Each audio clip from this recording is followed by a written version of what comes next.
you need to sit down with each other. We can avoid counseling by just inviting the great counselor, the Holy Spirit and God, into our conversation.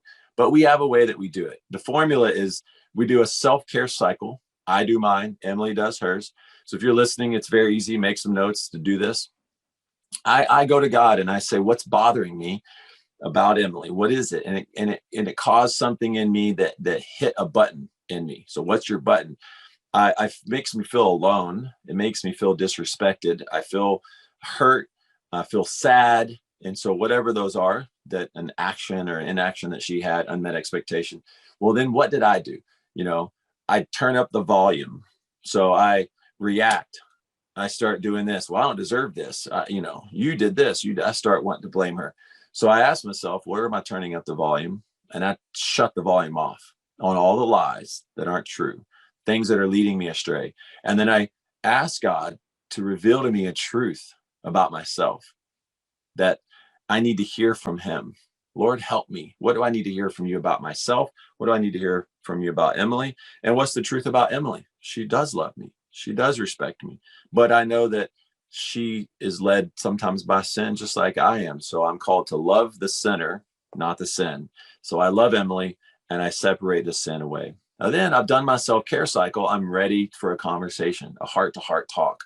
And if Emily's doing her self-care too, we show up and we're not going to be at each other's throats. We're prepared to love each other, to listen to each other. And that's what takes place. You ask a question of, you ready to have a heart talk? Yes. If the answer is no, have the respect to say, well, I'll come back later and ask you. Because sometimes you're ready, she ain't, she's ready, you ain't. And so if two people are ready to have a heart to heart, finally, then you invite God into this conversation. And your goal is to win against the enemy. So you're no longer fighting, for your right to be right or hers. But now together we want to be one story that is ultimately pointing to the narrative of Jesus in our lives. And you go through and you say, when this happened, when you did this to me, it caused me to feel this way. Identifying your feelings are critical because it helps you understand the breakdown between the action and the feeling. You did this, it made me feel like you don't see me, like you don't hear me, like you don't care, right? Now that I've had my self-care, I'm not feeling attacked.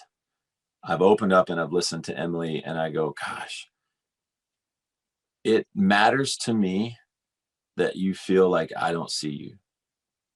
And I'm sorry I don't see you. I'm sorry that you feel that way. And I'm sorry that I've caused you to feel that way. I don't want you to feel that. And I love you. I want to see you. Is there anything else? And that's the best question. That's the thing. Is there anything else? Well, yes, there might be. No. And there might be. You might want 2 cups of coffee to pull all this off.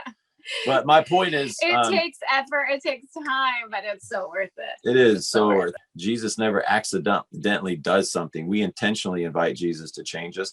And if you're struggling in your marriage right now, that's one of the biggest keys is individually first, you have a story with God.